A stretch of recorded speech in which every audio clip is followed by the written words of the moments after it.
소개받은 대로 박원석입니다. 당에서는 정책위의장을 맡고 있고요. 제가 지역구가 경기도 고양시 을지역구입니다. 혹시 거기 사시는 분 계신가요? 저분은 저 찍은 거 알고 있어요. 깜짝 놀랐습니다. 세금에 이렇게 시민들이 관심이 많으신 줄 몰랐어요. 기획재정부가 굉장히 싫어할 강의가 아닐까 싶은데, 이게 과세당국, 조세당국 입장에서는, 재정당국 입장에서 시민들이 세금에 대해서 아는 걸 별로 좋아하지 않습니다. 모르고 내야지, 알면은 거기서 자꾸 이제 조세저항도 발생하고 이러저러한 정책에 대해서 시민들이 목소리를 내니까 그런 거 굉장히 싫어하죠. 제가 이 강의를 의뢰받고 사실 좀 걱정을 했습니다. 제가 소개받은 대로 국회 기획재정위원회에서 조세소위, 그러니까 조세정책을 다루는 소위원회가 있어요. 그래서 4년 동안 일을 해서 세법이나 조세정책을 다뤄본 경험은 있지만, 앞서 강의하신 분들처럼 뭐 세무사거나 회계사거나 혹은 뭐 재정연구자거나 그렇지 않기 때문에 전문적인 지식을 얼마나 전달할 수 있을까 걱정을 했는데, 요즘 보유세가 워낙에 좀 핫하지 않습니까? 부동산 정책 나오면 꼭 거기다가 보유세가 꼬리표가 붙어서 나오는데, 그 보유세에 대해서 이제 국회 역할이 굉장히 중요하기 때문에 제가 했던 경험이 좀 도움이 되지 않을까 싶어서 그런 내용 중심으로 오늘 말씀을 드리겠습니다. 오늘 드릴 말씀은 크게 세 가지인데요. 하나는 보유세라는 게 어떤 세금이고 어떻게 구성되어 있고, 또 그 보유세의 대표적인 세금이라고 할 수 있는 이 재산세 그리고 종합부동산세의 세율과 과세 체계, 뭐 이런 거에 대해서 좀 말씀을 드리고요. 두 번째로는 최근에 이제 종합부동산세가 변화가 굉장히 컸습니다. 이 정부 들어서도 2018년에 9.23 대책 때 다주택자에 대한 중과세를 시작을 하면서, 또 최근에 10월 10일 날 또 대책을 내놨지 않습니까? 그래서 그런 종합부동산세, 특히나 이제 부동산 불로소득과 굉장히 연관이 깊은 종합부동산세 변화와, 또 그런 얘기 많이 들어보셨을 거예요. 공시가격 현실화, 그리고 시장 가격 현실화, 이런 얘기도 많이 들어보셨는데, 그런 변화들이 어떻게 일어나고 있는지에 대해서 말씀을 드리고, 마지막으로 이제 보유세를 강화하자 이런 얘기를 많이 하는데, 강화한다면 어느 정도를 강화해야 되고, 또 어떤 방안이 있고, 그 점에 있어서 국회의 역할은 무엇이겠는가, 이 점에 대해서 말씀을 드리고자 합니다. 보유세에 대해서 말씀을 드릴 텐데요. 간단히 얘기하면 보유세는 토지, 건물과 같은 유형자산에 대해서 부과하는 세금입니다. 전 세계적으로 이 보유세는 가장 오래된 세금 중에 하나라 그래요. 왜 그러냐면 일단 과세하기가 쉽지 않습니까? 토지나 건물을 숨기기가 어렵잖아요. 그리고 토지나 건물은 공식적으로 공적 문서에 의해서 등록되어 있는 경우들이 많이 있고, 정의를 내리기도 쉽고 해서 이게 과세가 쉽기 때문에 대부분의 나라들의 조세 체계에서 가장 오래된 세금 중에 하나라고 얘기를 합니다. 그리고 지방세예요, 보통 보유세는. 다른 나라들도 보니까 이게 이제 어쨌든 이 토지나 건물은 어떤 지방에, 어떤 장소에 부착돼 있잖아요. 그렇다 보니까는 지방세로 과세하기가 쉽기 때문에 지방세로 분류돼서 과세를 하고 있고, 보통은 이제 가치에 대해서까지 부과를 하죠. 단지 이 재산의 크기뿐만이 아니고, 그래서 가치에 대해서까지 부과를 하는 쪽으로 발전을 해왔습니다. 이게 이제 OECD 재산과세 구성 내역을 통해서 보유세를 분류해 본 건데요. OECD, 이게 이제 국제 표준이라고도 할 수 있고 기준이라도 할 수 있을 텐데, OECD 재산과세, 여기서 재산과세는 재산세가 아닙니다. 뒤에 설명을 드리겠지만, 보유세를 포함한 재산과세 전체를 코드 넘버 4000대로 이렇게 분류를 하는데, 요 중에 4100번이 여기 보유세입니다. 그래서 우리나라 세제로 보면은 재산세가 있고, 종합부동산세가 있고, 농어촌 특별세 중에 이 종합부동산 세분이 있고, 그리고 지역자원시설세라는 게 있는데, 지역자원시설세는 그런 겁니다. 어떤 지역의 자원의 보호나 개발을 위해서 소요되는 비용, 그리고 그와 관련된 안전 업무, 그다음에 환경보호 업무, 이런 것들에 공적으로 소요되는 그런 재원을 마련하기 위해서 부과하는 목적세고, 이 지역자원시설세는 주로 어떤 사람들이 내냐면 원자력 발전 사업자, 수력 발전 사업자, 화력 발전 사업자, 그리고 하여튼 그런 사람들이 냅니다. 목적세고요.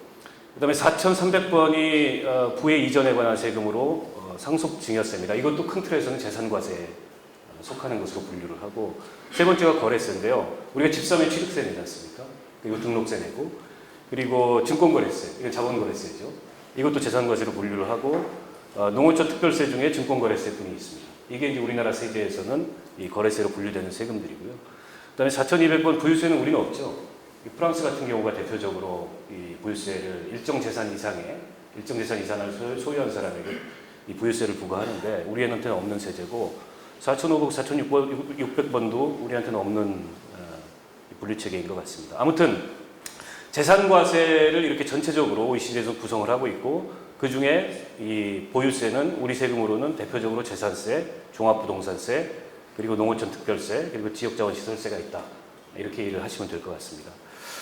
그러면 재산세가 어느 정도 거치는지, 어느 정도 비중으로 이 보유세가 거치는지를 보면 재산과세를 OECD하고 비교를 해보면 우리는 3.3%인데 GDP 대비입니다. OECD 평균이 1.9%예요. 이거 가지고 예전에 이명박 정부 때 장난을 굉장히 많이 쳤습니다. 언론들이 어떻게 얘기를 하냐면 기재부 같은 데서 우리가 OECD 평균에 비해서 재산과세가 굉장히 높기 때문에 지금 이 종합부동산세를 강화하는 것은 세금 폭탄이다. 이런 논리를 굉장히 교묘하게 폈는데 제가 앞서도 말씀드렸지만 재산세하고 재산과세는 다른 겁니다. 그러니까 재산과세에는 단지 보유세뿐만이 아니고 거래에 관한 세금도 있고 부의 이전에 관한 세금도 있고 뭐 다양한 형태의 세금들이 있지 않습니까? 그걸 다 합쳐서 재산과세라고 부르는데 교묘하게 일종의 이제 그 잘못된 연상에 의한 인식의 오류를 이렇게 유도하는 그런 얍삽한 수로 종부세 논란 때 기재부가 이런 논리를 굉장히 많이 퍼뜨렸는데 종합부동산세는 부동산 보유에 관한 세금이기 때문에 보유세만을 비교를 해야죠. 근데 보유세를 비교하면 우리가 조금 낮습니다. 0. 지금 한 9% 됐겠네요. 보통 0.8 몇이라고 얘기하는데 그리고 OECD는 1.1% GDP 대비. 우리가 부동산 보유세는 OECD 평균에 비해서 낮은 수준이다. 라는 걸 알 수 있고 왜 재산과세가 이렇게 높으냐? 이것 때문에 그렇습니다. 거래세 때문에. 우리는 뭐 증권거래세도 있고 증권거래세 없는 나라도 많거든요. 그걸 양도소득세로 증권거래세가 아니고 이 소득세로 부과하는 나라들도 많은데 우리는 증권거래세 부과하고 또 자동차 등록세 같은 경우도 이 재산과세에 속해 있습니다. 그러다 보니까 재산과세가 전체적으로 이렇게 OECD에 비해서 많아 보이는데 오늘 주제인 보유세만 비교를 하면 우리가 OECD 평균에 비해서 낮다. 그래서 누가 어디 가가지고 재산과세가 높은데 재산세나 종부세나 너무 많이 부과하는 거 아니냐 이런 얘기하면 무식한 얘기 하지 마라. 이렇게 반박을 해주시면 될 것 같습니다. 밑에 나와 있죠. 이 재산과세, 보유세만 비교할 경우에 한국이 0.8에서 0.9로 OECD 평균에 비해서 낮은 수준이다라는 것을 확인할 수 있고요. 예, 재산세와 종합부동산세에서 조금 더 구체적으로 얘기를 해보겠습니다. 재산세는 지방세입니다. 그리고 종합부동산세는 국세죠. 그리고 지역자원시설세, 또 이런 것들이 앞서 얘기했듯이 이 재산세에 포함이 됩니다. 부과 대상은 토지, 건축물, 주택, 선박, 항공기에 부과를 합니다. 재산세 같은 경우에. 선박이나 항공기 갖고 계신 분 있으세요? 주변에 갖고 계신 분 있으세요 혹시? 대부분은 선박이나 항공기는 없기 때문에 주택하고 토지에 부과한다고 보시면 될 것 같고 주택이나 토지를 소유하고 있는 모든 사람이 냅니다. 재산세는. 그래서 부과 기준일은 매년 6월 1일이고 1년에 아마 2번 나눠서 내게 돼 있죠. 7월 달에 이제 재산세가 부과가 되는데 과세 표준은 그 시가 표준액, 공시지가에다가 공정시장 가액 비율을 곱해서 산정을 하고 공정시장 가액 비율이 건축물 같은 경우에는 70%, 주택은 60%로 되어 있습니다. 이게 이제 종합부동산세하고 차이가 있는데요. 종부세는 2018년 이후로 이 공정시장 가액 비율 현실화라는 차원에서 매년 5%씩 높여서 2022년도에 100%가 되도록, 즉 이제 공정시장 가액 비율을 폐지하는 거죠. 종부세에 있어서는. 그래서 올해 같은 경우에는 90% 공정시장 가액 비율을 적용하기로 돼 있는데 여전히 재산세 이 부과할 때는 공정시장 가액 비율을 건물은 70%, 건축물은 70%, 토지나 건축물은 70%, 주택은 60%를 적용을 합니다. 그 시가 표준액, 공시지가, 또 공정시장 가액 비율 이런 게 굉장히 헷갈리잖아요. 그게 다 비슷한 것 같기도 하고 알쏭달쏭한데 공시지가는 쉽게 얘기하면 그 세금 부과의 기준을 정하기 위해서 주택이나 토지의 유형에 따라서 지방자치단체장과 국토부 장관이 매년 공시하는 그런 과세 기준이라고 이해를 하시면 될 것 같아요. 근데 지금 보면 이게 우리 홍세무사님한테 제가 물어봤는데 지금 이 공시지가가 어느 정도 현실화됐느냐를 둘러싸고 논란이 많아요. 국토부에서는 공동주택은 70% 정도 수준에 왔다. 그리고 토지는 60%가 넘었다. 60% 중반대다. 그리고 이른바 이제 단독주택, 고가 단독주택이라고 얘기하는 거기도 50% 넘었다 이렇게 주장하는데 많은 전문가들은 아니다. 여전히 공동주택도 그 70%에 못 미치고 이게 이제 지역별로도 다 다르고 단지별로도 다 다르거든요. 그래서 이제 흔히 개별 공시지가 이렇게 얘기를 하잖아요. 조회하면 조회해 볼 수 있는데 다 다르다. 70% 아직 오지 않았다. 더 현실화해야 된다. 이렇게 주장을 하고 있고 이 공정시장 가액 비율은 뭐 이렇게 정해져 있는 거니까 이거는 뭐 특별한 논란이 없는데 그렇습니다. 공정시장 가액 비율은 실소유자들이 너무 많은 세금을 부과하게 되면 뭐 어려움이 있으니까 정부에서 약간 그걸 줄여주기 위해서 일정한 비율을 이렇게 곱해지도록 만들어 놓은 장치인데 궁극적으로 저는 없어져야 된다고 봅니다. 그래야 이제 우리가 실제 내는 세금이 그 본인이 보유하고 있는 부동산의 가치에 부합하는 그런 세금을 내게 되지 않을까 싶고요. 종합부동산세는 앞서 이제 재산세는 다 냈다 그랬어요. 종합부동산세 역시 토지와 건축물 그 주택에 부과하는 세금인데 앞서 이 재산세는 그걸 소유하고 있는 사람이면 다 냈는데 종부세도 다 냅니까?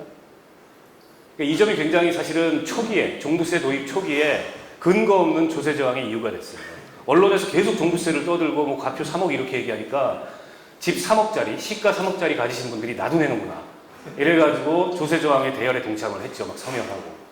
근데 그게 아니고 종합부동산세는 본인이 보유하고 있는 주택 혹은 토지가 토지의 재산세 공시가격이 일정 기준액 이상을 넘어서는 사람들만 냅니다. 그래서 1가구 1주택자 같은 경우에는 9억이죠. 9억이 넘는 집에 대해서만 이 세금을 부과하는 거고 1가구 다주택자 같은 경우에는 6억 그리고 종합합산 토지는 5억 별도 합산 토지는 80억 그 이상 되는 부동산에 대해서만 부과하는 세금이 종합부동산세입니다. 마찬가지로 부과 기준일은 6월 1일이고요. 공시지가에다가 공정시장 가액 비율을 곱해서 산정을 하는데 공시지가에서 앞서 말씀드렸던 그 기준액을 빼고 거기에 공정시장 가액 비율을 곱하면 과표가 나오게 되겠죠. 이건 국세인데요. 근데 지역 간 세수 불균형을 위해서 세금을 거둔 다음에 지방정부에 일정하게 교부를 해줍니다. 그래서 종부세 교부분이라 그래서 사실은 이게 격차가 있지 않습니까? 실제 부동산 가격에. 그런 점을 감안해서 걷어서 지방자치단체에 나눠준다. 이렇게 이해를 하시면 될 것 같습니다. 세율을 보시면은요, 이 재산세 세율은 4구간으로 초과 누진 세율을 적용을 하고 있는데요. 과표가 6천만 원 이하인 부동산에 대해서는, 주택에 대해서는 0.1%의 세율을 적용을 합니다. 근데 이제 앞서서 과표 산정을 어떻게 한다고 제가 말씀드렸죠? 본인이 가진 그 건물의 공시가격에다가 공정시장 가액 비율을 곱해서 이 과표를 산출을 하게 됩니다. 그러면 3억짜리 집이 예를 들어서 있다. 시가 3억짜리. 근데 공시가격 현실화율이 한 70% 된다. 그리고 공정시장 가액 비율은 아까 60%라고 했죠. 그 60%까지 적용을 하면 1억 한 3,500만 원인가 1억 2,500만 원인가 정도 나옵니다. 그게 이제 과표가 되는 거죠. 거기다 세율 0.1%가 아니죠. 그 경우에는 두 번째 구간이 적용이 되겠네요. 6천만 원 초과 1억 5천만 원 이하니까. 그리고 두 번째 구간은 6천만 원 초과 1억 5천만 원 이하의 그 과표에 해당하는 주택에 대해서는 앞서 이제 앞 구간에 그 세부담 상한액이 6만 원이잖아요. 6천만 원에 0.1%니까 그 세부담 상한액에다가 초과 금액이면은 6천만 원 초과 1억 5천만 원 이하니까 초과 금액이 최대 9천만 원 나오겠네요. 거기에 0.15를 더해서 이 세율을 정하게 됩니다. 그리고 세 번째는 1억 5천만 원 초과 3억 이하 똑같은 원리로 그다음에 네 번째 구간은 3억 원 초과. 그래서 사실은 대부분의 웬만한 사람들의 아주 고가주택에 사는 분들이 아닌 분들의 이 재산세 세 부담액은 많아봐야 뭐 한 57만 원 정도다 이렇게 이해를 하시면 될 것 같아요. 과표상 3억 원을 초과하는 주택은 꽤 비싼 고가주택에 해당할 가능성이 높기 때문에. 자, 그리고 별장 같은 주택 있지 않습니까? 아주 이건 이제 고급 그 주택이고 일종의 이제 그 실거주를 위해서 목적으로 이 만들어진 주택이 아닌 주택에 대해서는 이런 비례세가 아니고 그냥 이 단일세율을 적용을 해서 4%, 아니 누진세율이 아니고 비례세율을 적용해서 그냥 4%로 일괄 과세를 합니다. 이 별장의 가격이 얼마든지 상관없이.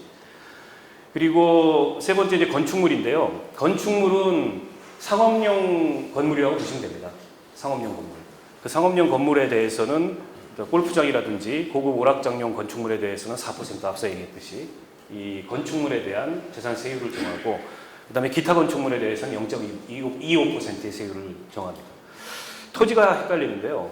종합합산 과세대상 토지, 별도합산 과세대상 토지 굉장히 헷갈리잖아요. 무슨 말인지. 쉽게 이해하면 종합합산 과세대상 토지는 안 쓰는 땅, 빈 땅, 나대지라고 흔히 얘기하죠. 그리고 우리가 비업무용 토지 이런 얘기 많이 들어보셨을 거예요. 근데 그런 거를 종합합산 과세대상 토지라고 그러고 별도합산 과세대상 토지는 건물이 깔고 앉아있는 그 부속 토지 있지 않습니까? 예를 들어서 현대그룹의 개동사옥이 있다. 그러면 그 개동사옥이 깔고 앉아있는 부속 토지들이 있어요. 그거를 이제 별도합산 과세대상 토지라고 얘기를 합니다. 그에 따라서 세율이 그 각각의 이 과표에 따라서 다르게 이렇게 나타나고 있는데 저 뭐 토지에 대해서까지 자세히 아실 필요는 없을 것 같고 참고만 하시면 될 것 같고요. 그 이외에 분리과세 대상이라 그래서 전답, 과수원, 목장용지, 임야 이런 등등에 대해서 굉장히 낮은 세율이 적용됩니다. 0.07%. 그리고 선박은 고급 선박은 5%, 요트 같은 거. 기타 선박은 0.3%, 항공기는 0.3% 이렇게 재산세 세율이 부과가 됩니다. 종합부동산세 세율은 조금 더 자세히 설명을 할 필요가 있을 것 같은데요. 일단 종합부동산세는 2005년도에 처음 도입이 됐습니다. 원래 있었던 세금이 아니고 조세 형평성을 위해서 또 과도한 투기를 억제하기 위해서 부동산 시장의 안정을 위해서 참여정부 때 도입을 했는데 뭐 참여정부 때 도입이 된 지 벌써 15년이 됐음에도 불구하고 여전히 종합부동산세를 둘러싼 논란이 끊이지 않아요. 근데 실제 종합부동산세는 집 가진 사람의 한 3% 정도밖에 내지 않습니다. 근데 이 초기에는 이게 잘못된 상식이 유포되면서 온 국민이 종합부동산세에 대해 성토를 하는 그런 기이한 광경이 벌어졌는데 그러다 보니까 세수도 얼마 안 돼요. 한 1조 9천억 원? 작년도 기준으로. 전체 국세의 아주 미미한 부분만 종합부동산세로 부과하고 있는데 여전히 종합부동산세를 둘러싼 논란이 뜨거운데 저는 개인적으로 종합부동산세를 자꾸 투기 억제책이다 이렇게 설명하는 게 사실은 좀 별로 마음에 들지 않습니다. 이게 토지나 주택이라는 건 한정된 자원이고 일종의 이제 공적 자원이지 않습니까? 그래서 그 공적 자원을 보유하는 데 대한 당연히 내야 될 세금이다. 그리고 과거에 이제 토지공개념법이라는 게 있었잖아요. 노태우 정부 때 이 초과이익 환수제, 또 뭐 이 개발이익 환수제, 토지 초과 이득세, 그다음에 택지 소유 상한제. 근데 그게 다 위헌 판결을 받았어요. 과잉입법이라고 해서. 물론 개발이익 환수제는 아직 조금 왜곡된 형태로, 찌그러진 형태로 남아있긴 합니다만, 그래서 조금 더 시장 친화적인 형태로 토지 공개념을 제도화한 게 이 종합부동산세법이라고 생각을 하고 일종의 이제 토지정의 기본법이다 저는 그렇게 생각을 합니다. 그래서 어떤 사람들이 내느냐, 전국에 본인이 가진 주택과 토지를 유형별로 구분했을 때 본인이 가진 모든 주택과 토지를 합산한 공시가격이 합계액이 과세 기준을 초과하는 경우에 부과를 한다. 내가 집이 5채가 있는데 그 5채의 공시가격을 다 더해요. 다 더했을 때 그게 6억이 넘으면 내는 거죠. 6억 넘는 분에 대해서. 근데 나는 1주택자야. 집 한 채밖에 없어, 서울에. 그럼 내가 가진 집의 공시가격이 9억 원이 넘으면 그 사람이 종합부동산세 부과 대상이 되는 겁니다. 그래서 절대 이게 많은 국민들이 내는 세금이 아니고 집 가진 사람의 3%밖에 내지 않는다라는 것을 유념하셨으면 좋겠고요. 앞서 말씀드렸지만 1세대 1주택자는 9억 원, 다주택자는 6억 원, 그리고 종합합산 토지분은 5억 원, 별도합산 토지분은 80억 원 이상의 부동산을 갖고 있을 때 종합부동산세를 낸다라고 보시면 될 것 같아요. 세율인데요. 지금 과표 구간이 이렇게 6구간으로 나눠져 있습니다. 그리고 이렇게 지금 두 번째 칼럼에 이렇게 구분이 되어 있는데 왼쪽은 2주택 이하 자들에 해당하는 분들의 세율이고요.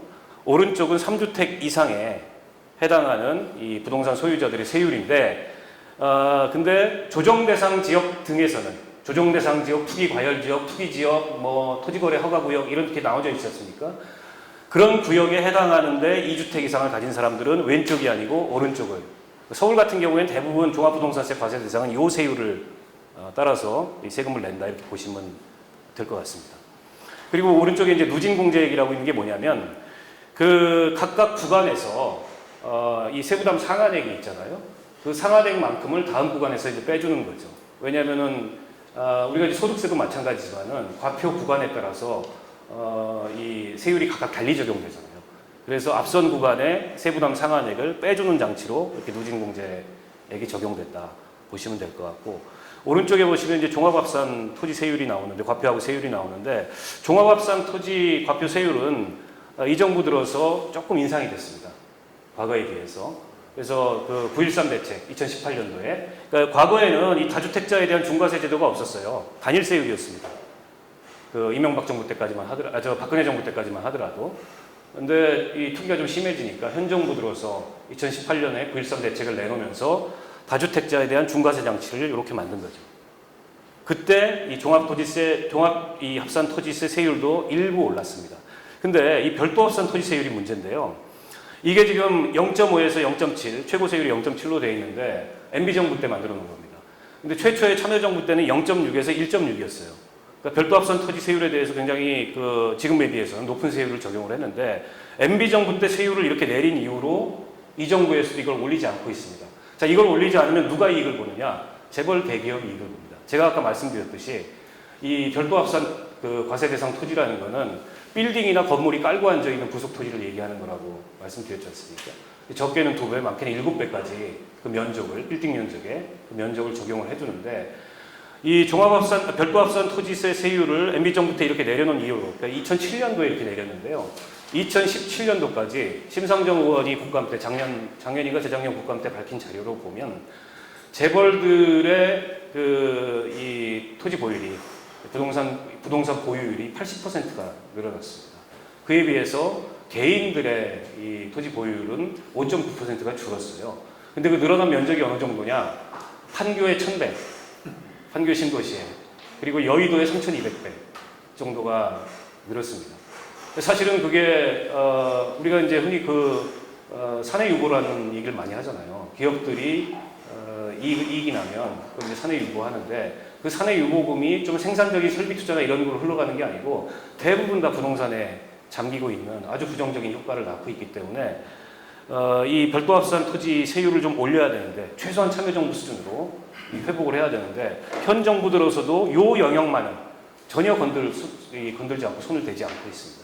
그래서 경실련에서 계속 비판하는 것도 이 재벌의 토지에 대해서 현 정부가 전혀 이 과세를 강화할 의지가 없다라는 점에 대해서 계속 비판을 하고 있습니다. 뒤에 가서 좀 더 자세하게 말씀드리는 걸로 하고요. 그러면 재산세와 종합부동산세가 어느 정도 거치느냐? 2018년에 보니까 재산세 같은 경우에는 11조 5천억 원이 거쳤습니다. 지금 지방세가 홍 회계사님 한 90조 정도 거칩니까? 지방세 총액이? 네. 그에 비해서 뭐 한 13.7%. 재산세가 지방세 중에 차지하는 비중이 작은 건 아니죠. 13.7% 정도 되니까. 이 지방세도 굉장히 세목이 다양하거든요. 근데 종합부동산세는 보니까 논란에 비해서 실제 세수는 얼마 안 됩니다. 1조 9천억 원. 왜냐하면 내는 사람이 집소유자의 3%밖에 안 되니까. 그래서 국세 대비, 국세가 지금 한 280조 정도 제가 거치는 걸로 알고 있는데, 거기 한 0.63입니까 5입니까? 0.64%밖에 안 됩니다. 그래서 재산세가 종합부동산세 세수의 6배 정도 거친다. 그래서 우리가 보유세 실효세율을 높여야 된다, 보유세를 현실화해야 된다, 이런 얘기를 많이 하는데, 보유세 실효세율을 높이고 보유세를 현실화하려면 종합부동산세를 올리는 것도 필요하지만, 궁극적으로는 재산세를 올리지 않고는, 예를 들어서 OECD 수준으로 이 보유세 실효세율을 높이는 게 아마도 쉽지 않을 거다 생각하고, 그 점에 대해서는 뒤에 가서 좀 더 자세하게 말씀을 드리겠습니다. 보유세 세 계산 구조인데요. 앞서 설명을 드린 거지만 부동산에는 가격이, 여러 가지 가격이 있습니다. 첫 번째는 시세가 있습니다. 그야말로 우리가 사고 파는 가격, 실거래가가 있죠. 근데 실거래가대로 세금이 부과되지 않습니다. 이 과표를 정하기 위해서 공시지가라는 거를 정부가 제도를 만들어 놨어요.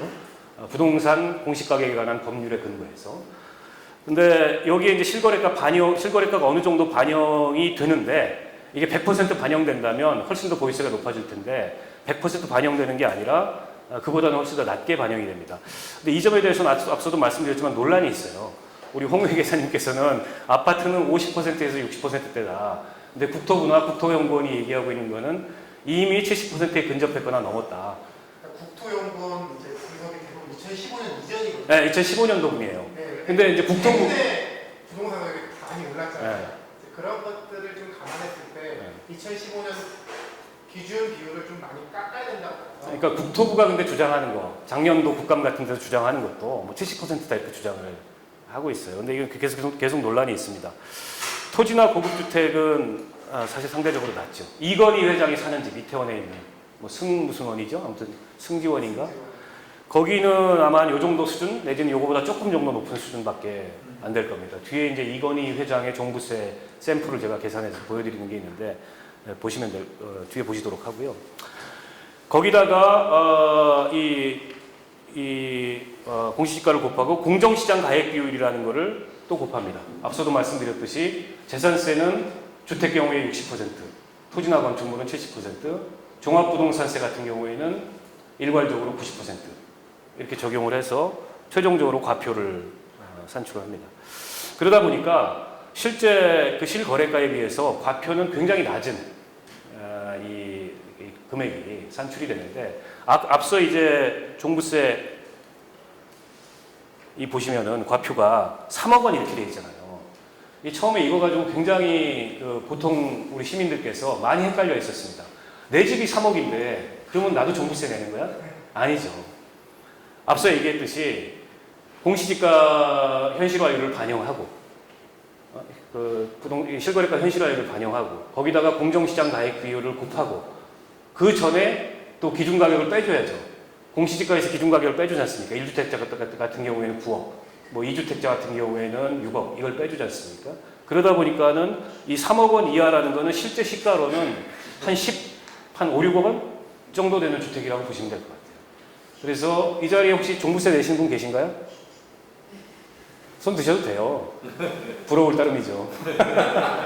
많은 분들은 사실은 종부세 과세 대상이 아닙니다. 15억이면 그러면 네. 공시지가라는 걸 실거래가로 이렇게 다 판을 시켜서 하는데 왜 굳이 공시지가라는 걸 줘? 그러게요. 네. 그게 이제 저희가 주장하는 바입니다. 저희가 주장하는 바인데 어쨌든 100%를 적용하면 가장 이상적일 텐데 이게 이제 오랫동안 적용해왔던 기준이기 때문에 당장에 100%를 한다면 저항이 얼마나 세겠습니까? 그래서 점진적으로 현실화 시켜나가야 되는데 정부가 작년 12월 달에 대책을 발표해서 앞으로 이렇게 하겠다. 공시지가의 현실화, 실거래가 반영률을 하고 발표를 했었어요. 그게 그대로 적용되는지를 저희가 이후에 좀 봐야 될 것 같은데 근데 이제 실거래가가 시가가 더 높은 데 있지 않습니까? 강남 같은 데. 오히려 공시가격 현실화율은 더 낮아요. 다른 데에 비해서. 이 실거래가가 높다는 이유로. 그런 점들이 사실은 좀 불합리해요. 왜냐하면 불로소득이 훨씬 더 많이 나는 데고 있어. 그러면은 이 공시가 실거래가 반영률이 더 높아야 되는데 오히려 반대로 적용을 해서 불로소득이 높은 쪽에 공시가격 현실화율을 낮게 적용하는 그런 좀 부조리가 있습니다. 이런 점들은 뭐 당연히 앞서 말씀하신 대로 개선이 돼야 된다고 봅니다. 자, 갑자기 이게 소득진위계수, 자산진위계수가 튀어나오는데 아마 이제 자산불평등 얘기를 하시려고 이 자료를 만든 것 같은데 경제학 공부하신 분들은 뭐 잘 아시는 아주 기본적인 이 그래프인데요. 로렌츠 곡선이라는 게 있습니다. 이거는 이제 소득이 어느 정도 한 사회에서 균등하게 분포되는가라는 정도를 보기 위해서 로렌츠라는 미국 경제학자가 개발한 지표인데 이 가로축은 인구의 누적 비율인데 소득이 낮은 순서대로 이렇게 누적 비율을 정해놓은 거고 이 세로축은 소득 누적 점유율입니다. 그래서 이렇게 비교를 해보면 가장 이상적인 소득 분포 형태는 이게 정비례하는 딱 정확한 대각선으로 정비례하는 게 가장 이상적인 소득 분포의 형태인데 대부분의 사회 어떤 사회도 사실 그렇지 않죠. 그러다 보니까 이렇게 곡선이 생깁니다.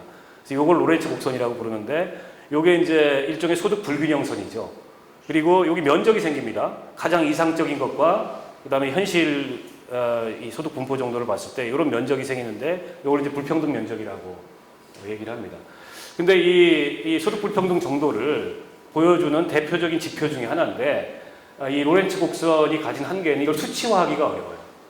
그냥 분포 상태만 보여주는 거지 어느 정도 불평등하냐라는 걸 수치화하기가 어렵기 때문에 나온 게 개발된 게 지니계수입니다. 지니계수 계산은 여기 보면 밑변의 삼각형 있지 않습니까? 밑변의 삼각형에서 이걸 나눠주는 거예요. 그러니까 밑변의 삼각형이 분모가 되고 이 불평등 면적이 분자가 됩니다. 그러면 이 불평등이 극단적으로 이 선이 여기까지 내려오면 위아래가 똑같으니까 그냥 1이 되죠. 그래서 지니계수는 1에 가까워질수록 굉장히 불평등하다라는 걸 나타내는 거고, 근데 이 불평등 면적이 대각선에 가까워져서 굉장히 좁다. 0으로 수렴한다. 그러면 이거분의 이것도 0으로 수렴하겠죠. 그러면 0으로 가까울수록 0에 가까워질수록 지니계수는 평등 정도를 좀 나타내는 걸로 이해를 하시면 될 것 같고, 지니계수가 로렌츠 곡선의 한계나 문제점을 보완한 건데 지니계수 역시 한계는 있습니다. 그 소득계층에 어떤 소득계층에 정확한 소득의 정도가 얼마냐 이런 걸 드러내기는 또 굉장히 어렵습니다. 그래서 소득 10분위 배율, 소득 5분위 배율, 뭐 사회복지나 이런 거 공부하시는 분들 많이 쓰시는 그 지표일 텐데 그런 것들이 만들어진 거죠. 소득 10분위 배율은 전체 소득자, 대한민국 국민의 대한민국 전체 소득자의 소득을 10등급으로 나눕니다.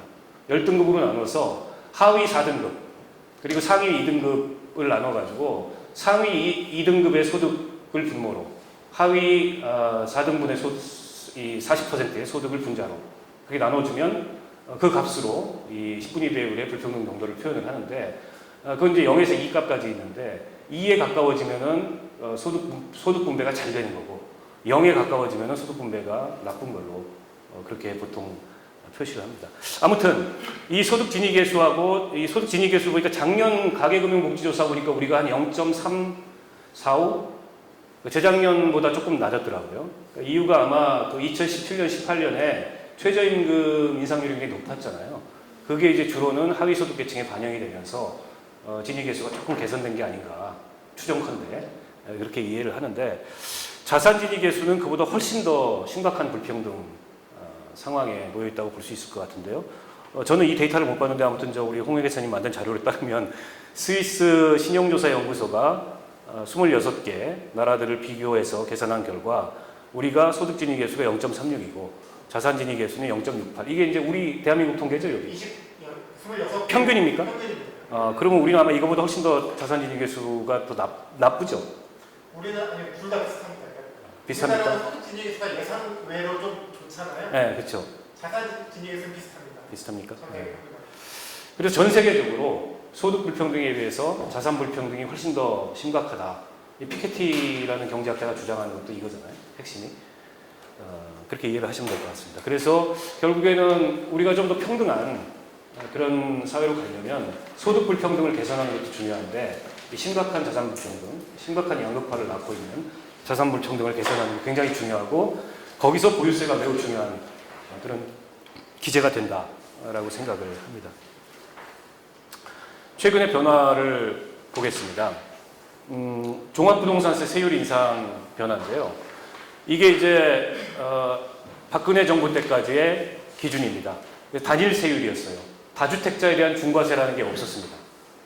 근데 이제 부동산 투기가 심각해지고 특히 이제 빚내서 집 사라 이런 정책 씀으로써 자산 격차가 심각해지니까 이 정부 들어서 9.13 대책을 발표하면서 앞서 말씀드렸듯이 3주택자 혹은 조정지역 이상의 그런 규제지역에 2주택 이상을 갖고 있는 사람들에 대해서 조금 더 이 중과세를 하는 이 제도를 뒀습니다. 물론 이제 그 2주택 이하의 세율도 조금 높였죠. 그리고 작년에 12월 16일 날 12.16 대책이라는 걸 정부가 발표를 했어요. 그 12.16 대책이 요 세율을 조금 더 올리는 거였습니다. 여기 나와 있는 거죠. 그래서 3억 원 이하를 기존의 0.5에서 0.6으로 올리고 이 3주택 또는 조정대상 지역 2주택은 0.8로 올리고 그리고 3억 원에서 6억 원은 0.8로 올리고 2주택 이하는 그다음에 3주택 이상은 1.2로 올리고 근데 이 대책을 발표를 했는데 이게 국회에서 법안이 통과가 안 됐어요. 그래가지고 그냥 넘어갔습니다. 그래서 여전히 이게 유지되고 있습니다. 그래서 올해 부동산 대책이 발표될 때 저는 이거를 먼저 입법화하는 거를 발표를 할 줄 알았어요. 근데 6.17 대책에서 발표된 거는 종합부동산세 세율에 대해서는 전혀 건드리지 않고 이 규제 지역을 확대하는 걸로.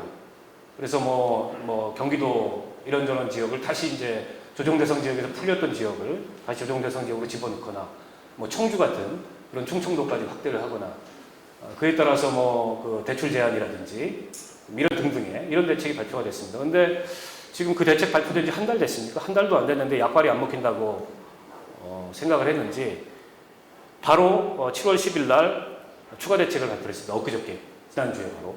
그래서 보유세 세율을 올리겠다. 근데 이 12.16 대책에서 발표했던 것보다 훨씬 더 강하게 올리겠다라고 해서 지금 요겁니다.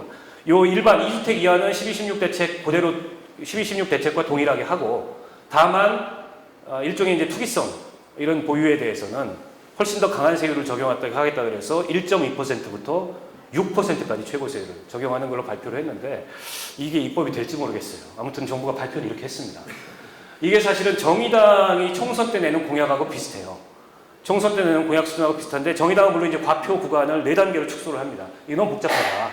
그래가지고 뭐 6억 원 이하 뭐 등등해서 4단계로 축소하고 세율도 부분적으로는 조금 더 이거보다 높습니다. 그런데 어쨌든 정의당 공약에 가깝게 수렴을 했다는 점에서 이건 매우 긍정적으로 저는 평가를 하고 이 점에 대해서 박수를 보내주고 싶은데 과연 이게 입법화가 될 수 있을까에 대해서는 조금 더 지켜봐야 될 것 같고요. 한 가지 이번 대책에서 제가 좀 의아한 점은 개인적으로 보통 보유세를 올리면은 취득세나 등록세, 취득세 같은 경우 거래세 대표적으로 취득세나 양도소득세 같은 경우에 안 건드리거나 혹은 낮추거나 이게 이제 상식이잖아요. 근데 이번에 양도소득세나 취득세도 한꺼번에 올리는 걸로 발표를 했습니다. 그러다 보니까 이제 아까 뭐 조세저항 뭐가 실검 모은 순위에 떴다는 거잖아요. 그래서 이 주택을 소유하고 있는 분들, 특히 다주택을 소유하고 있는 분들이 부담이 굉장히 커지게 됐고 특히 갭 투자 같은 거로 집 여러 채 갖고 있는 사람들 같은 경우에 단기 매매에 대해서 굉장히 높은 세율로 이 과세를 하도록 지금 이 장치를 만들어놨기 때문에 그런 점들에 대한 좀 불만이 튀어나오고 있는 거 아닌가. 근데 오히려 그로 인해서 다주택자들의 매물이 나오는 게 아니고 잠길 가능성도 있겠다. 세금 내는 게 두려워서 약간의 그런 걱정도 일부 되는데 뭐 그 점에 대해서는 뭐 전문가들 중에 의견을 달리하는 분들도 있는데 아무튼 정공법은 이 보유세를 중심으로 인상을 하고 취득세, 양도세 같은 경우에는 사실 뭐 이렇게 크게 건들지 않아도 되는데 아무튼 좀 이게 약간 물에 빠져서 호우적거리는 것처럼 대책이 좀 번잡하게 나온 게 아닌가 싶습니다. 종합부동산세 공정시장 가액 비율도 단계적으로 상향 조정하는 것으로 최근에 변화가 이루어졌습니다. 이게 2018년까지는 80%로 쭉 고정이 돼 있었어요. 근데 역시 이제 투기가 심해지니까 9.13 대책 발표하면서 공정시장 가액 비율을 올리겠다. 매년 5%씩. 그래가지고 2022년도에는 100%로 공정시장 가액 비율 적용을 종합부동산세는 폐지하는 거죠. 그래서 올해는 지금 90%가 적용이 되게 됩니다. 내년에는 95%, 후년에는 이제 공정시장 가액 비율이라는 것은 종부세 세액 산출할 때는 적용을 하지 않는 거죠. 근데 이거를 종부세에만 적용을 해야 될까? 왜 재산세에는 적용을 안 하나? 이런 의문이 들고 물론 이제 재산세까지 적용을 하면 훨씬 더 큰 저항에 직면하게 될 가능성이 높잖아요. 종부세는 집 가진 사람 중에 아주 일부만 내는 세금이지만 재산세는 집 가진 사람은 다 내는 세금이기 때문에 저도 한번 계산을 해봤더니 이거 공정시장 가액 비율을 이 재산세 과표 산출할 때 빼면은 나도 세금을 꽤 내겠다 이런 생각이 들더라고요. 아무튼 100%로 상향 조정할 예정이고 저는 재산세에 있어서도 단계적으로라도 이 공정시장 가액 비율을 폐지하는 방향으로 해가야 보유세, 실효세율을 명실상부하게 높일 수 있는 그런 방안이 되지 않겠나 싶습니다. 예, 그리고 이 논란이 있는 이 공시가 실거래가 반영률인데요. 2019년 12월에 국토부에서 발표를 했습니다. 2020년에 부동산 가격 공시 및 공시가격 신뢰성 제고 방안이라는 정책을 발표를 해서 2020년 발표되는 공동주택 공시가격은 9억 원 이하는 시세 변동률을 적용을 하고 9억 원부터 15억 원 70% 해서 30억 원 이상은 80%로 조정하겠다고 발표했는데 이게 언제 발표됩니까? 공동주택 공시가격이 연말에 됩니까? 됐습니까? 이미 돼야지 했었죠. 이게 맞습니까? 이렇게 됐습니까?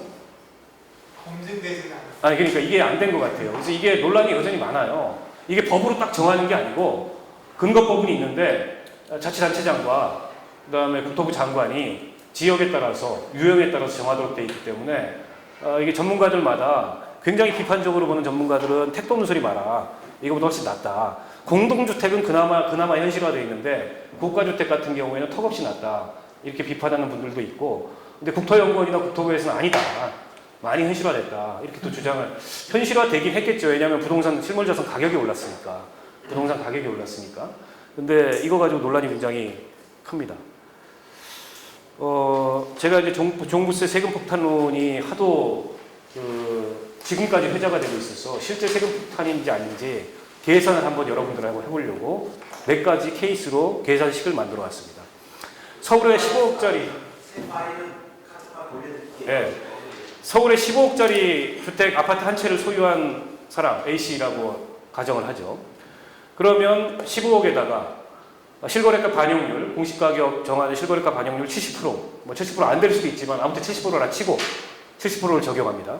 거기서 9억을 빼줘야 돼요. 이게 기준 가격이니까, 기준 공제 가격이니까. 빼주고 공정시장 가액 비율 90%를 곱하면 1억 3,500만 원으로 과표가 확정됩니다. 거기다가 이분은 아직 법이 개정이 안 됐으니까 0.5%, 3억 원 이하니까 0.5%의 세율을 적용을 받아요. 그러면은 보유세가 67만 5천 원이 나옵니다. 그러니까 15억짜리 집을 가진 사람이 1년에 세금을 67만 5천 원 내는 거예요. 실효세 계산해 보면은 여기서 더 이것도 안 냅니다. 경우에 따라서는. 그 뒤에 말씀드리고 67만 5천 원도 경우에 따라서 안 내는데 아무튼 67만 5천 원 낸다 치고 실효세율을 계산해 보면 이분이 갖고 있는 15억짜리 아파트의 가격에 비해서 0.045%입니다. 이 종합부동산세 실효세율이. 그러면 1000년 동안 현재의 가격과 현재의 세율이 그대로 유지된다고 가정을 하고 1000년 동안 이분한테 종합부동산세를 과세해도 이분이 가진 15억짜리 아파트의 45%밖에 과세를 못하는 거예요. 이게 세금 폭탄입니까, 여러분? 이 굉장히 사실은 이 허구적인 그런 그 주장이라고 생각을 하고 두 번째는 좀 더 비싼 강남의 20억 아파트를 한 채 소유한 경우면 마찬가지입니다. 20억에 70% 적용하고 9억 빼주고 이 공정시장 가액비율 90% 적용하면 과표가 4억 5천만 원이 나오는데요. 이분은 이제 0.7% 세율을 적용받습니다. 이보다는 이제 세율이 높은 구간이니까 과표가. 그래봐야 315만 원이 나오는데 315만 원에서 앞에 구간 이 세부담 상한의 공제액을 빼줘야 되잖아요. 150만 원 빼주면 165만 원 됩니다. 시가 20억짜리 강남 아파트에 사는데 165만 원. 이게 12달러 나누면 얼마입니까? 한 15만 원도 안 되죠? 15만 원 세금 내는 거예요. 이거를 세금 폭탄이라고 주장하는 것 자체가 저는 터무니없는 주장이라고 하고 실효세율 0.0825%밖에 되지 않습니다. 1000년 동안 과세해도 이 부동산 가격의 82%밖에 과세를 못하는 거예요. 세 번째, 강남에 그러면 시가가 합쳐서 50억인 아파트를 두 채 소유하고 있는 경우를 한번 보죠. 50억에다가 70% 적용하고 실제 실거래가 반영률 70% 안 될 겁니다. 강남 같은 경우에. 아무튼 그렇다 치고 거기서 이제 이분은 다주택자니까는 6억을 빼줍니다. 9억이 아니고 90% 공정시장 가격 비율을 적용을 해요. 그러면 과표가 26억 1천만 원이 나옵니다. 그리고 다주택자이기 때문에 이 투기 과열 지역이죠. 다주택자이기 때문에 1.4가 아니라 1.8의 세율을 곱해주면 4,698만 원이 나오고 거기서 누진공제 960만 원 빼면은 이만큼 나옵니다. 실효세율 좀 높아졌었죠. 앞에 것들에 비해서는. 왜냐하면 부동산이 좀 가격이 비싸기 때문에. 그리고 다주택자라서 세율도 굉장히 높은 세율을 적용을 하니까. 그래봐야 0.74% 정도 실효세율이 나옵니다. 자, 그러면 1세대 다주택, 고가 단독주택에 사는 이건희 회장의 경우를 한번 보죠. 작년인가 이건희 회장이 소유하고 있는 주택에 에버랜드 땅 이런 거 말고 주택의 공시가격이 발표가 됐는데 309억이라고 그러더라고요. 제가 기사에서 봤습니다. 근데 이게 공시가격이니까 실거래가 반영률이 적용된 거예요. 이 실거래가는 얼마가 될까요? 공시가격이 309억이면 회계사님 어느 정도 될까요? 1,000억? 네, 1,000억 정도 되겠네요. 6억 빼줍니다. 거기에 90% 적용하면 과표가 이 정도 나오는데 세율이 이제 제일 높은 세율이죠. 3.2%를 적용을 하고 그러면 8억 7,264만 원이 나오고 이 누진공제액이 1억 9,070만 원이니까 6억 8,194만 원이 나옵니다. 이건희 회장님께서 공시가격 309억, 실거래가로는 한 1,000억쯤 되는 주택을 소유하고 있는데 이분이 1년에 내는 종합부동산세가 많아봐야 6억 8,194만 원이다. 사실은 이건희 회장한테 혹은 그 보유하고 있는 부동산의 실거래가에 비해서 봤을 때 껌값이죠. 이걸 가지고 세금 폭탄이라고 얘기하는 것 자체가 사실과 전혀 다른 선동이다. 저는 그렇게 생각을 합니다. 근데 여기 지금 확정된 세액을 다 내는 것도 아니에요. 여기서 또 빼주는 장치가 있습니다. 세부담 상한 비율이라는 게 있는데 이게 뭐냐면 재산세하고 종부세를 합쳐서 전년도 낸 세금보다 일정 비율 이상이 되면 안 돼요. 1주택자 같은 경우에는 150%, 150%를 넘으면 안 되는 거죠. 전년도에 냈던 보유세, 재산세 합친 것보다. 조정 대상 지역 2주택 이상은 200%, 3주택 이상은 300%. 급격하게 세부담이 늘어나는 걸 방지하기 위해서 이 세부담 상한 비율이라는 걸 적용합니다. 그것만 있느냐? 그것만 있는 게 아닙니다. 보유기간 세액공제라는 게 있어요. 그래서 5년 보유한 사람은 산출세액에서 20% 빼줍니다. 그리고 10년 보유한 사람은 40%, 15년 보유한 사람은 50%를 빼줘요. 게다가 연령이 많은 고령자에 대한 세액공제가 또 있습니다. 60세 이상은 10%, 65세 이상 20%, 70세 이상 30%. 이걸 다 적용을 하면 실제 이건희 회장 같은 경우에는 이보다 훨씬 더 적은 세금을 내게 되는 거죠. 이게 어떻게 세금 폭탄이냐고요. 그래서 언론 기사에 보면 그런 기사들, 그런 스토리가, 가상의 스토리가 등장을 합니다. 평생 벌어서 강남에 집 한 채 마련해가지고 오랫동안 살았는데 세금 폭탄 맞았다. 그런 실제 인물은 존재하지 않거나, 왜냐하면 이런 거 다 적용한다고 생각해 보세요. 그런 실제 인물은 적용하지 않거나 그분은 타워 팰리스에 사시는 분일 거예요. 제가 알기로. 때문에 이 부동산, 특히 종부세 세금 폭탄이라는 것은 명백한 허구다라는 점을 이번에 아마 그 정부에서 발표한 인상되는 세율이 적용한다면은 지금보다 훨씬 더 높아질 가능성이 있고, 앞서 말씀하셨듯이 공시가격 실거래가 반영률이 100%가 된다. 그러면 훨씬 더 높아질 가능성이 있으나 지금 현재 이 과세 체계에서는 이 종부세로 인한 부동산 세금 폭탄은 사실은 존재하지 않는 그런 허구적이고 선동적인 주장에 불과하다라고 생각을 합니다. 이견이 있으시면 이따 말씀해 주십시오. 자, 개혁과제 및 국회의 역할인데요. 보유세, 실효세율 정상화 얘기를 하는데 도대체 실효세율 정상화라는 게 뭐냐, 그리고 실효세율이라는 게 뭐냐, 이걸 우리가 한번 생각해 봤으면 좋겠어요. 실효세율을 계산하는 방법에 크게 두 가지가 있습니다. 첫 번째 방법이 부동산의 시가총액에 대비해서 계산을 하는 방법이고, 두 번째가 GDP에 대비해서 계산을 하는 방법인데, 예를 들어서 A라는 국가하고 B라는 국가가 있는데 GDP는 같습니다. 1,500조로. 근데 A 국가는 그 부동산으로 돈이 몰리는 나라입니다. 대한민국 같은 나라죠. 지금 우리가 부동산 시가총액이 아마 한 1경 3,000조 정도 되는 걸로 알고 있는데 그보다 좀 작네요. 9,000조라고 치고, B 국가는 GDP는 같은데 상대적으로 부동산 가격이 굉장히 안정되어 있는 이런 나라입니다. 근데 여기에 이제 부동산 시가에 대비해서 이 보유세를 부과하면 시가총액의 1%를 보유세로 부과한다고 쳤을 때 A 국가는 90조, B 국가는 30조. 그래서 GDP분의 부동산 보유세는 A 국가는 6%, B 국가는 2% 이렇게 나옵니다. 자, GDP를 기준으로 부과를 하면 똑같습니다. 이거 조건은 똑같고 GDP 1% 부과를 하면 똑같아요. 15조씩. 그런데 부동산 시가총액 대비 부동산 보유세 비율을 보면 여기는 0.17%, 여기는 0.5%. 사실은 GDP를 기준으로 부과하는 것은 특히나 부동산에 이 돈이 몰리는 대한민국과 같은 나라에서는 정확한 이 실효세율 계산 방법이라고 하기가 어렵습니다. 그래서 시가총액에 부과하는 게 보유세 실효세율 계산하는 게 훨씬 더 맞고, 또 보유세 실효세율을 정상화하는 데도 바람직한 그런 방법이 아닌가 생각을 하는데요. 뭐 그 내용입니다. 그래서 시가총액에 부과하는 것이 일종의 이제 부동산 가격을 안정화시킬 수 있고, 과도한 투기가 일어나지 않게 하고 불로소득을 환수할 수 있는 보다 정확한 방법이다라는 말씀이고요.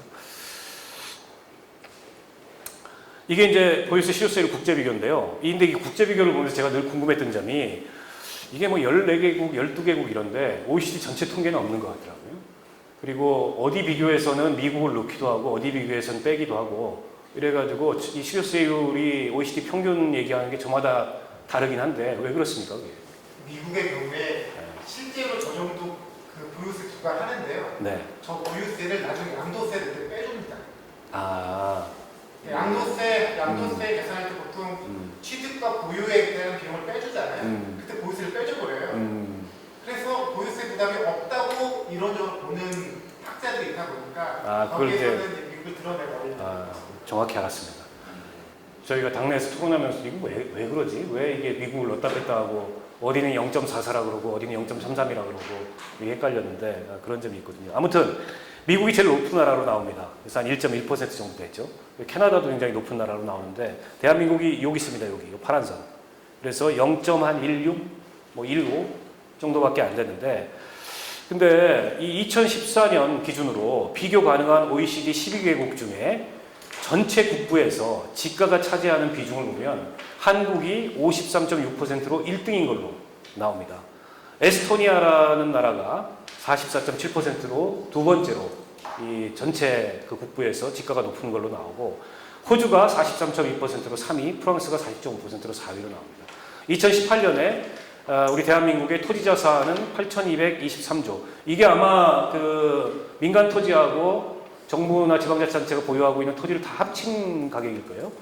그리고 토지와 건축물을 다 합한 이 자산은 1경 3,216조 원으로 각각 비금융 자산, 실물 자산 1경 총액 1경 5,050조의 54.6%, 88.1%를 차지하는 걸로 나옵니다. 한마디로 얘기하면 대한민국은 경제력이나 경제 규모에 비해서 부동산으로 돈이 왕창 몰리고 있는 나라고, 어떻게 보면 비정상적으로 부동산 가격의 버블이 형성되어 있는 나라. 과거에 일본이 그랬습니다. 일본이 이럴 때 이랬습니다. 근데 지금 굉장히 낮아졌습니다.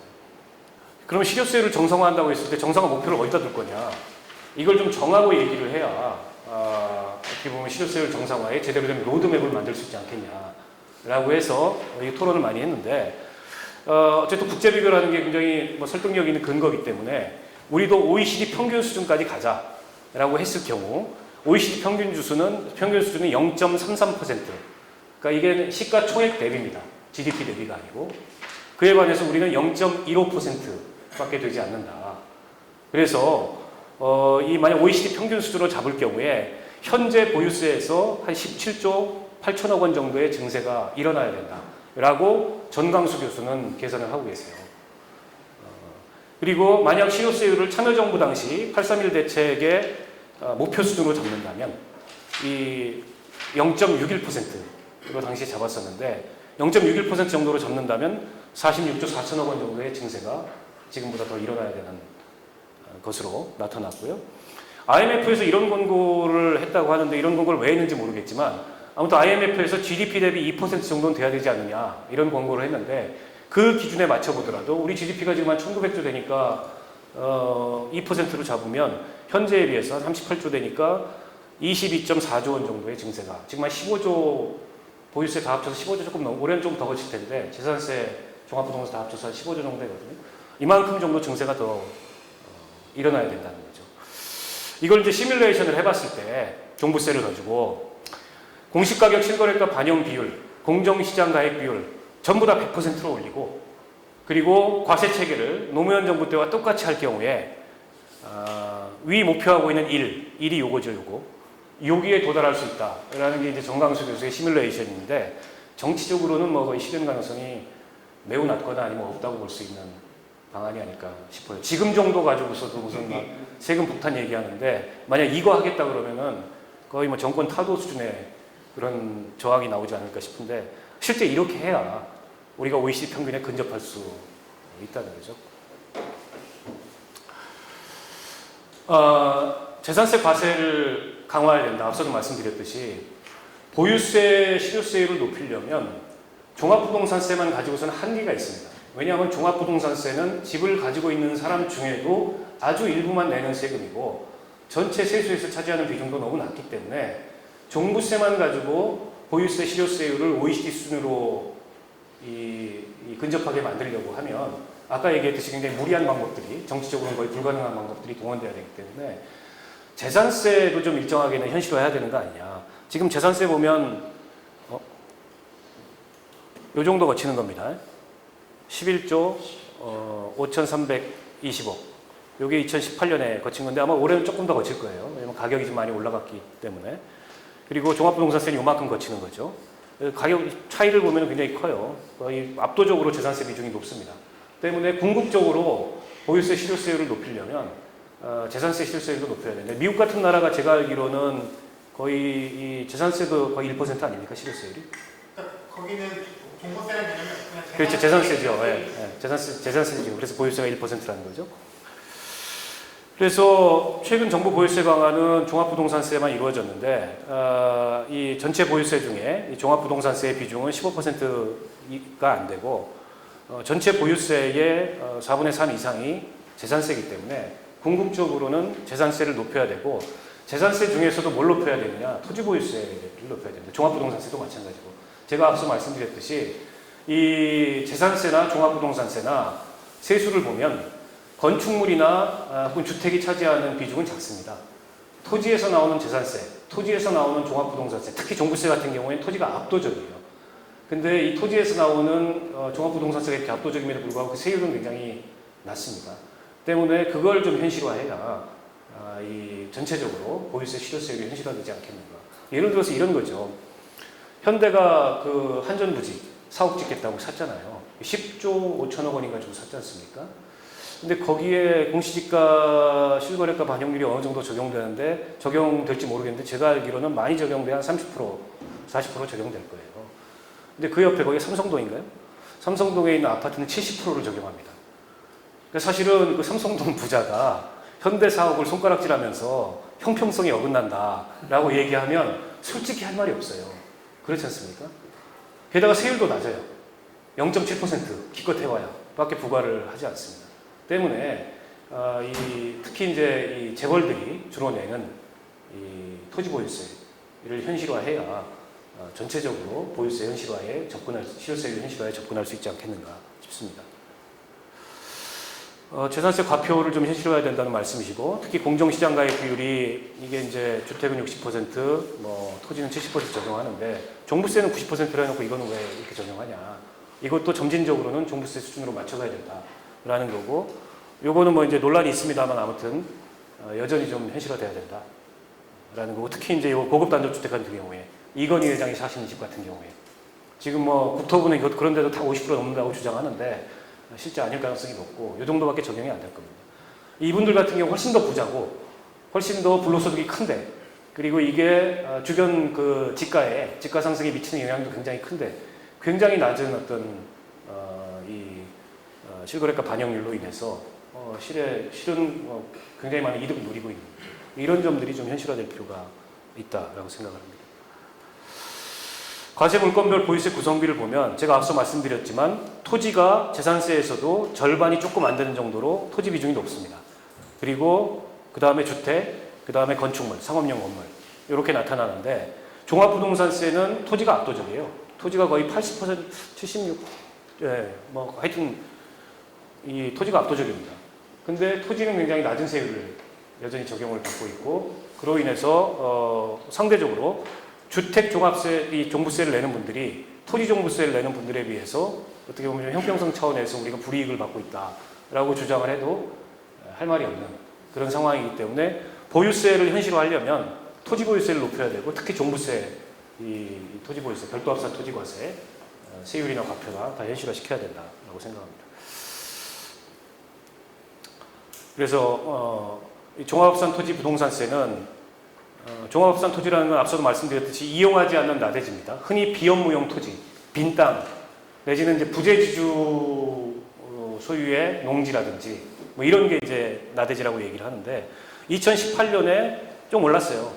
최고 세율을 2%에서 3%로 올렸어요. 근데 참여정부 때는 얼마였냐? 4%였습니다.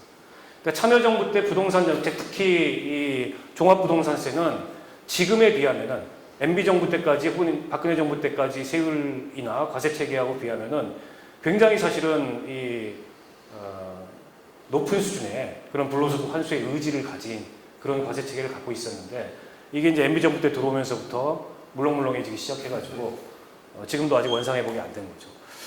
그리고 저는 이게 개인적으로 제일 문제라고 생각합니다. 별도 합산 토지 부동산세인데요. 건축물의 부속 토지인데 바닥 면적의 3배에서 7배까지 이 별도 합산 토지 과세 대상으로 적용을 해줍니다. 바닥 면적만이 아니고 그 바닥 면적 합계의 3배에서 7배까지 적용을 해줘요. 그러니까 사실은 그 재벌 그 본사가, 재벌 대기업의 본사 빌딩이 깔고 앉은 땅 같은 경우에 이 별도 합산 토지 과세 대상이 되는 경우들이 많죠. 이렇게까지 적용을 해주니까. 근데 그렇게 되면 어떤 문제가 발생을 하느냐?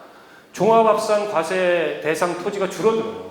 사실은 딱 건물 면적만큼만 인정을 해주면은 그 나머지는 종합합산 토지 과세 대상이어야 될 텐데 그게 줄어드는 효과를 가져오고, 앞서도 봤듯이 별도 합산 그 과세 대상 이 토지의 세율은 굉장히 낮습니다. 0.5에서 0.7로 되어 있기 때문에 어떻게 보면 좀 굉장히 많은 특혜를 보고 있다고 할 수 있을 것 같습니다. MB 정부 때 0.5에서 0.7로 내렸는데 세율을 이게 지금도 아직 달라지지 않고 있다. 그래서 참여정부 최초 세율은 0.6에서 1.6이었는데 기본적으로 이 정도 수준까지는 복원이 돼야 되고 저희 정의당 안은 최고 세율을 한 2.5%까지 가져가야 된다.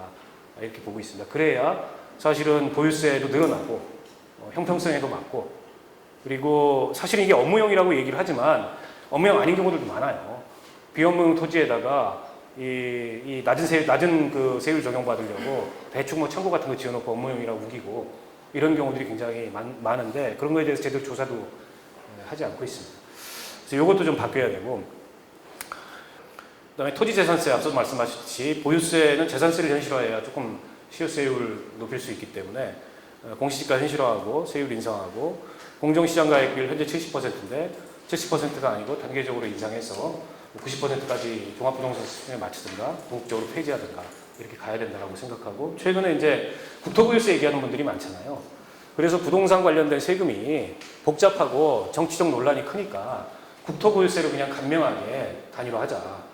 이렇게 해서 세율도 지난번에 강남훈 교수님 모셔가지고 저희가 한번 얘기를 들어보니까 뭐 그냥 단일 세율로 해도 된다. 한 0.5% 정도로 해서 부과를 하면 거래세 같은 거 그런 거 다 낮춰도 혹은 폐지해도 별 문제가 없다.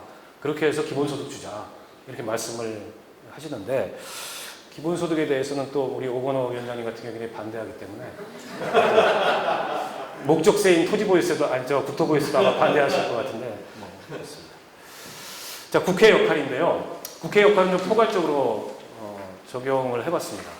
이 첫 번째는 사실은 개헌에 관한 저의 소신인데 이런 어떤 그 변화가 있지 않고서 지금이 굉장히 불평등한 이런 각종 제도 이런 것들이 제대로 바로잡히기가 어렵다라고 저는 생각을 하는데 우리 흔히 개헌 얘기하면은 제왕적 대통령제 얘기하면서 권력구조 개헌을 얘기합니다.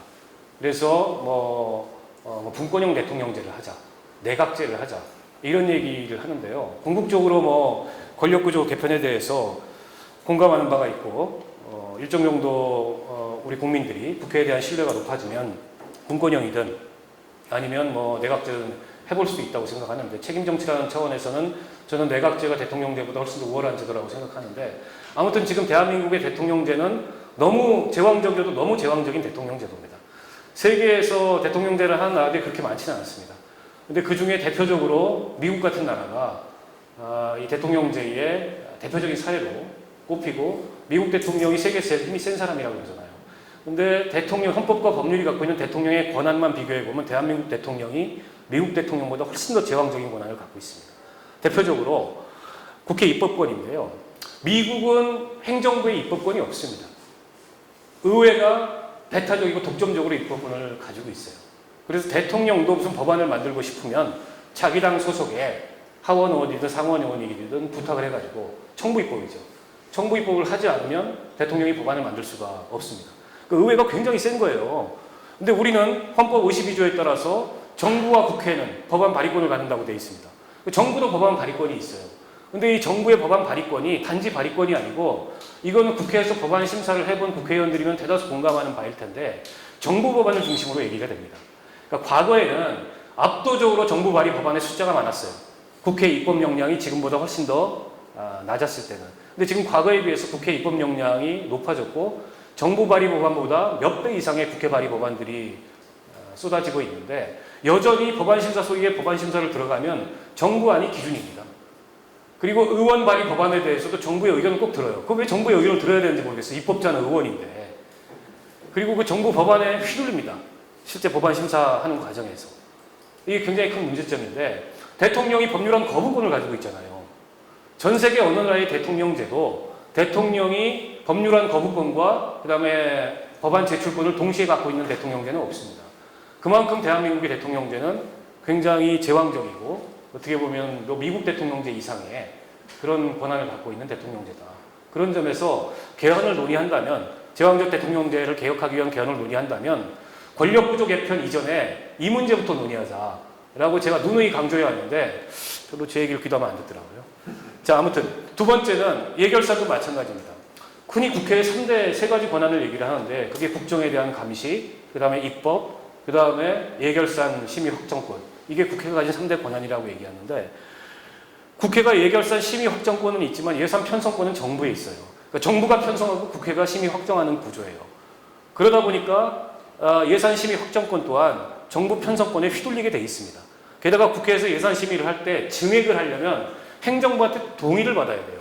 행정부의 이 증액 동의 없는 증액이 이루어지지 않습니다. 이것도 참 저는 웃긴 정치라고 생각해요. 아니 국회가 예산 심의 확정을 하는데 증액에 대해서 왜 행정부의 동의를 받아야 됩니까? 그러다 보니까 압도적으로 이것도 이 정부의 그런 예산 편성권에 국회 예산심사 확정 기능이라는 게 휘둘리게 되어 있습니다. 헌법 54조에 이 내용이 나와 있는데 이것도 저는 바꿔야 된다.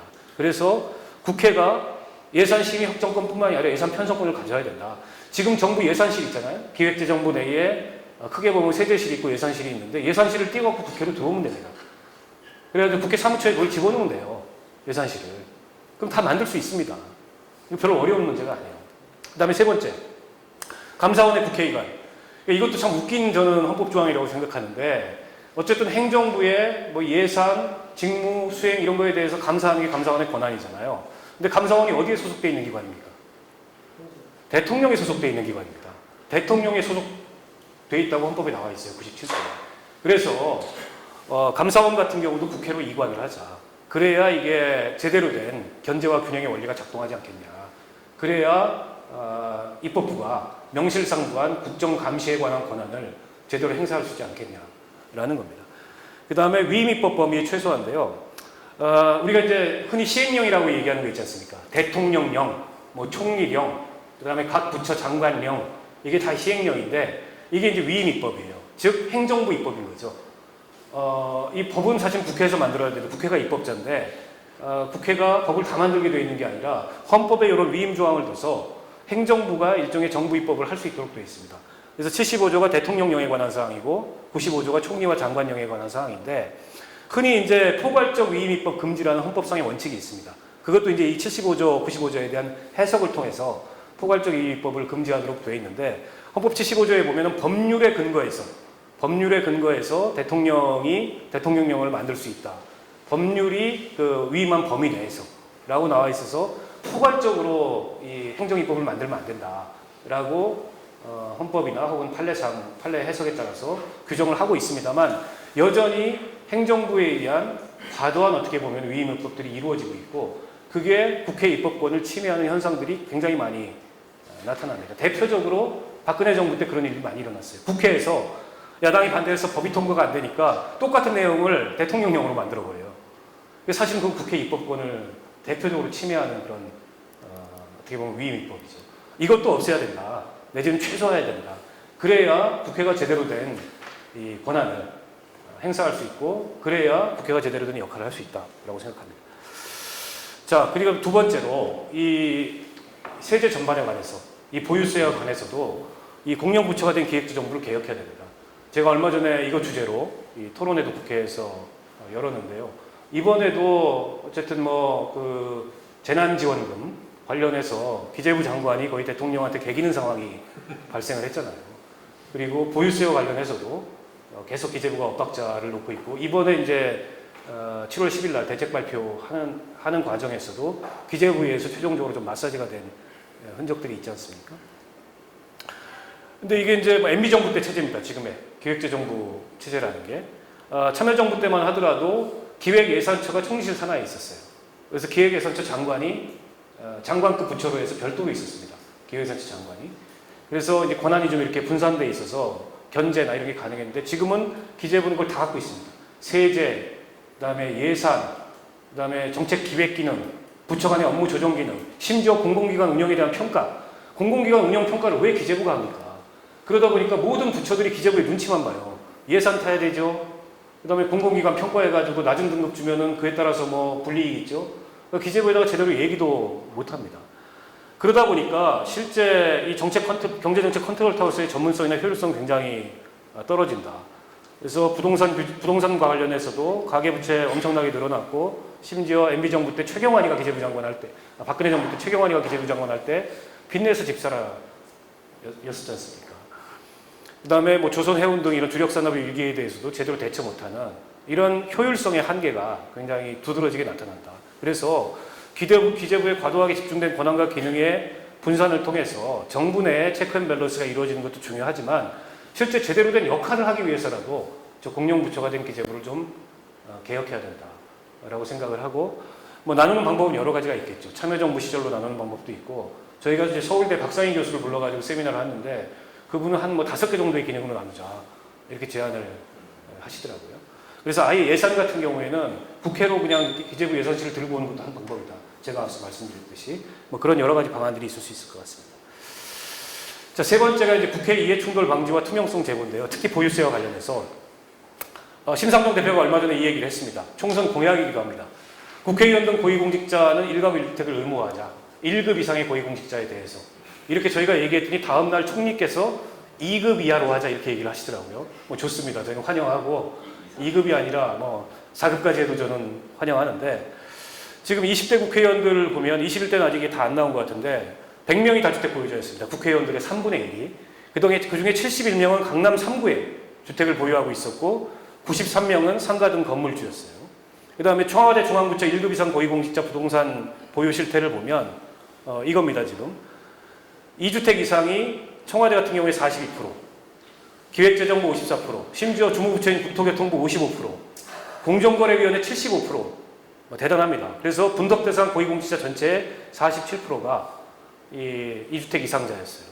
강남 3구나 용산에 집을 갖고 있는 사람도 공정거래위원회 아마 공정거래위원일 것 같은데 4명 전원이 다 강남 3구 더하기 용산에 집을 갖고 있었고 한국은행 88%, 뭐 금융위원회 77%. 자, 이러니까 제대로 된 부동산 정책이 만들어질 수가 있겠습니까? 본인들이 이해관계자예요. 본인들이 이해관계자이기 때문에 본인들이 부동산 정책으로 인해서 얻는 이익을 없애야 될 거 아닙니까? 그래서 1급 이상의 고위공직자들은 실거주 목적이 입증된 주택 한 채만 갖도록 아예 공직자윤리법에 명시하자라는 게 저희의 총선 공약이었고 주장이기도 합니다. 최근에 이제 주식 백지 신탁제도, 부동산 백지 신탁제도 얘기가 나왔는데 주식 백지 신탁제도는 지금 시행이 되고 있습니다. 그래서 1급 이상 고위공직자 같은 경우에 그리고 국회의원 같은 경우에 이해충돌이 발생할 수 있는 상임위로 가려면 주식을 다 매각하든가 아니면은 신탁기관에 신탁을 해야 돼요. 거래가 없도록 그 기간에. 제가 19대 국회 기재위를 딱 들어갔는데 전 이 제도를 알았거든요. 정몽준 그 현대중공업 이사회 의장이 또 기재위원으로 앉아 있는 거예요. 저 사람이 여기를 어떻게 올 수 있지? 왜냐하면 그분이 주식이 몇 조 원이잖아요. 현대중공업의 최대 주주인데. 근데 또 와가지고 질의까지 했어요. 첫날 자리에. 다음 주에 다른 상임위로 갔더라고요. 이거 모르고 왔던 겁니다. 네, 거기 계속 있으려면 주식 다 팔아야 된다니까 화들짝 놀래가지고 그 다음에 갔습니다. 그 다음에 요즘 이제 그 이스타항공 논란이 되고 있는 민주당의 이상직 의원, 이 사람이 산자위를 했습니다. 산자위도 주식으로 인한 이해충돌 발생 가능성이 있는 상임이기 때문에 주식을 다 매각하거나 백지 신탁을 해야 되는데 그래서 본인이 갖고 있던 이스타항공 지분을 자기 형한테 다 넘겼죠.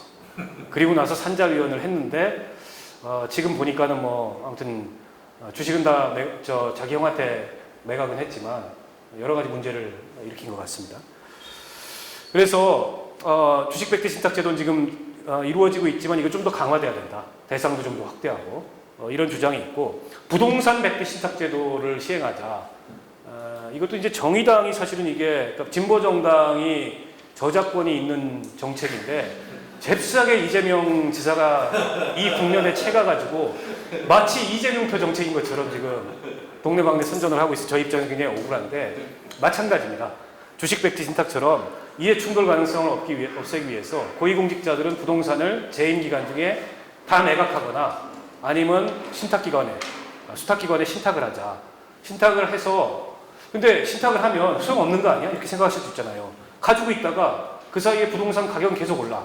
그럼 나중에 돌려받으면 그러면 뭐 하나마나 한 거 아니야? 좋은 거 아니야 오히려? 이렇게 생각하실 수 있는데 이 백지 신탁 제도라는 것도 매각하는 제도입니다. 그러나 본인이 매각하는 게 아니고 수탁기관이 매각을 하는 거죠. 공공기관이 매각을 하되 매각에서 매각대금을 어떻게 돌려주느냐? 둘 중에 하나 중에 낮은 가격을 선택하게 되어 있습니다. 하나는 실거래가, 실제 그 매각 가격. 하나는 이 사람이 그 주택을 최초에 취득할 때 원가가 있지 않습니까? 구입 원가에다가 법정 이자율을 지금까지 법정 이자율을 더하는 것 중에 낮은 가격으로 돌려주게 되어 있습니다. 그러니까 이거는 만약 도입되면 고위공직자들한테는 굉장히 곤란한 제도인 거죠. 네, 다 팔겠죠. 이 제도 도입되기 전에. 아무튼 이런 제도입니다. 그래서 저는 도입하면 좋겠어요. 이런 제도를. 그리고 또 한 가지가 이제 세법 심의 비공개 관행을 개선할 필요가 있는데 국회 소위라는 게 있습니다. 국회는 국회의원들이 다 모이는 본회의가 있고 그 다음에 18개 상임위원회가 있잖아요. 그 18개 상임위 내에 소위가 있어요. 그래서 그 소위에서 뭐 법률안 심의를 담당하는 건 이제 법안 심사 소위라 그러고 그 다음에 예결산을 담당하는 건 예결산 심사 소위라고 하고 청원을 담당하는 건 청원 심사 소위라고 하는데 청원 심사 소위는 보통은 이제 겸임 소위죠. 근데 이제 법안 심사와 예결산 심사로 나누는데 기재위 같은 경우에는 워낙 이 세법이라는 게 방대하고 그 다음에 내용도 많기 때문에 세법만 다루는 조세 소위가 있고 그 다음에 세법 이외의 법률을 다루는 세법 이외의 법률 심의를 다루는 경제재정 소위가 있어요. 저는 이제 조세소위 위원이었던 거죠. 근데 조세소위는 비공개입니다. 속기록은 남아요. 근데 정책 다 결정된 다음에 속기록만 남기는 거죠. 조세소위는 지금까지 단 한 번도 국회 개원 이래로 회의를 공개한 적이 없어요. 다른 상임위의 소위는 다 공개합니다. 기자도 들어가고 다 들어갈 수 있어요.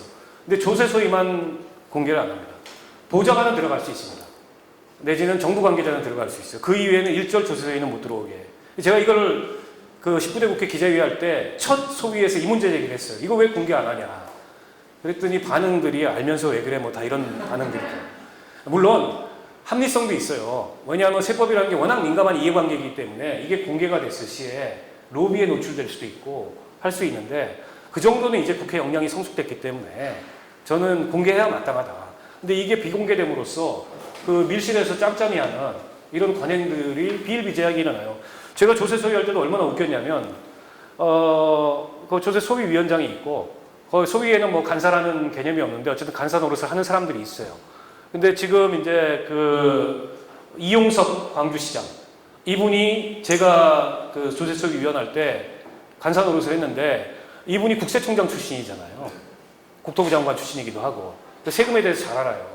자기 인생은 뭐 세금이라고 얘기하는 사람인데 그분이 앉아서 그 새누리당 출신의 위원장하고 둘이 앉아서 다 짬짬이를 하는 거예요. 자기가 다 정리하는 거예요. 정부 관계자가 뭐라고 얘기하면은 자기가 국세청장 또 세제실장 출신이니까 눌러버리고 저 같은 사람이 문제 제기하면은 뭐 대충 무시하고 둘이 다 결정을 하는 거예요. 그래가지고 대판 싸웠던 기억이 있는데 이런 일이 비일비재하게 벌어지는 거죠. 그래서 속기록 공개뿐만이 아니라 회의 자체를 공개해야 이렇게 세제가 밀실해서 여야 간의 담합이나 짬짬이로 결정되는 이런 구조를 막을 수 있다라고 생각합니다. 뒤에서 시간이 다 됐다고 자꾸 사인을 주셔서 일단 강의는 여기까지 마치고 여러분들 이해에 얼마나 도움이 됐을지는 모르겠지만 질의응답하면서 제가 부족한 부분이 있으면 도와드리도록 하겠습니다. 고맙습니다.